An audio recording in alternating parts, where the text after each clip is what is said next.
Hello and welcome. In this video I want to talk about our new asset. Views is a standalone version of the View Gallery and quick preview features from the UContext asset, which allows you to save, view and restore view states and cameras. View state is a scene view state.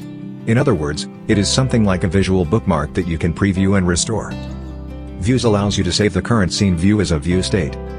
To open the View Gallery, use Window, Infinity Code, View, View Gallery, or use Ctrl+Shift+G shortcut.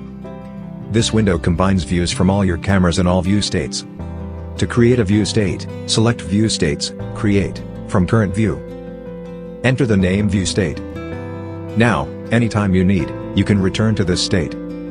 Click on any item to restore the scene view state or set the view from the camera. Using the Quick Preview feature, you can see how your scene looks from different views without losing its current view. To start the preview, hold down Ctrl+Shift+Q and Scene View. Use the mouse wheel to switch between views. Just release any key to end the preview, or press F to set the view. Using the View Gallery, you can enable and disable the items that will be used in Quick Preview. Thank you for watching. Links to views and UContext in the description.